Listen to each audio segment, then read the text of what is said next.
Nós vamos estudar neste capítulo a fisiologia humana.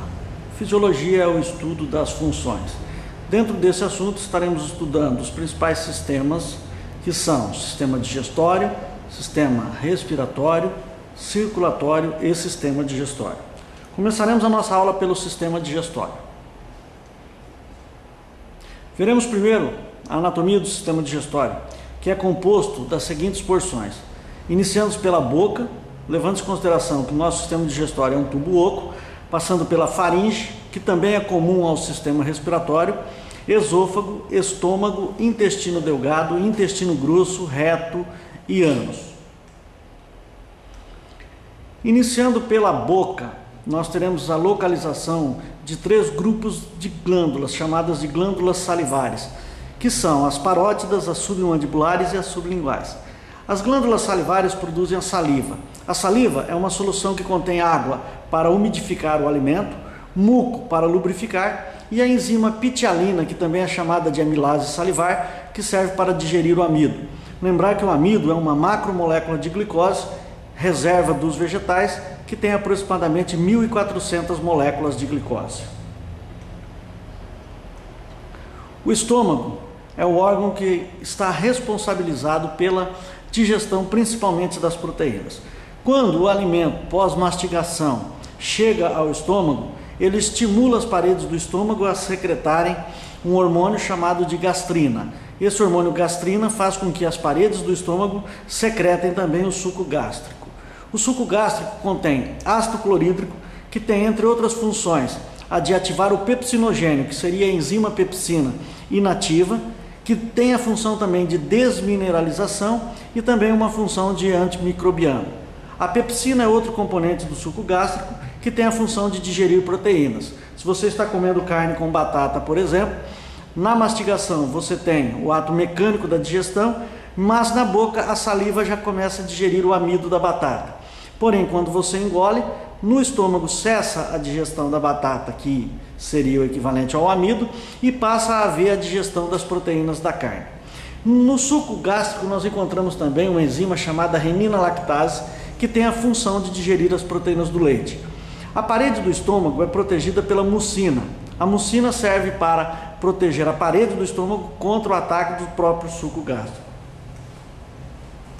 Na sequência, nós veremos a anatomia externa do intestino delgado e das glândulas anexas, que são o fígado e o pâncreas.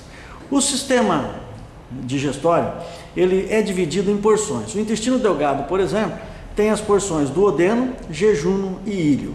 O duodeno é a primeira porção, logo após o estômago, e é nele que se processa a maior parte da digestão. Ao chegar no intestino delgado, o alimento faz com que as paredes deste secretem o suco entérico. No suco entérico nós temos enzimas do tipo peptidases, nucleotidases que quebram nucleotídeos e as disacaridases que quebram disacarídeos. Quando esse alimento chega a tocar o duodeno, ele também libera um hormônio chamado colecistoquinina, que vai até o pâncreas e fala para o pâncreas, libera o suco pancreático. No suco pancreático tem bicarbonato para quebrar a acidez do estômago, amilase, tripsina, quimiotripsina, lipase e também nuclease. Como o próprio nome diz, PAN significa generalizado, as enzimas contidas no suco pancreático são capazes de digerir todo tipo de alimento. O fígado, por sua vez, vai liberar também no duodeno a bile. A bile é uma solução que contém sais biliares.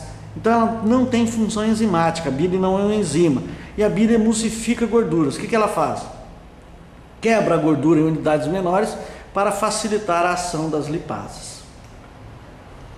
O intestino grosso, ele tem a função básica de absorção de água e de sais minerais. Após a absorção dos nutrientes que acontece no intestino delgado, jejuno e íleo, restam no tubo digestório celulose, água, fibras e algumas bactérias que estariam atuando na decomposição da matéria, produzindo vitaminas como a K e a B12. E é aí que também são formadas as fezes e, consequentemente, pela ação das bactérias, os gases.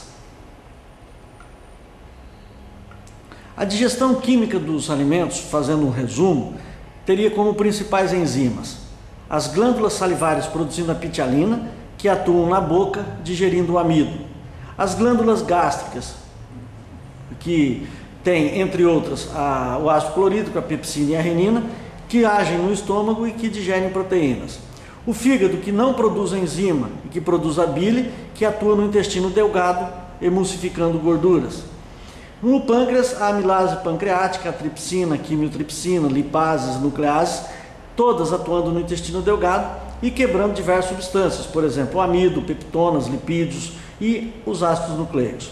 As glândulas do intestino delgado produzem lipases, aminopeptidases, lactase, maltase e a invertase, também chamada de sucrase, que atuam no intestino delgado mesmo, quebrando lipídios, peptídeos, lactose, maltose e sacarose. Essas então seriam as enzimas participantes do processo de digestão química.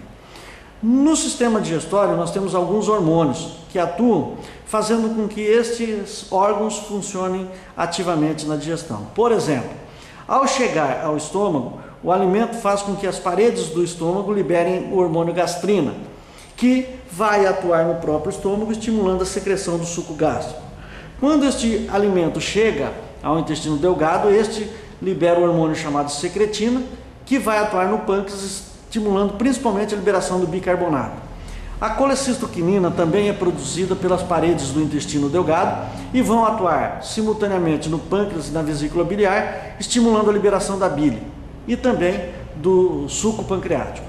Quando o indivíduo já está satisfeito, o intestino libera um hormônio chamado enterogastrona, entero de intestino, gastro de estômago. Este hormônio vai atuar no estômago, impedindo o seu peristaltismo, ou seja, fazendo com que o indivíduo sinta-se saciado.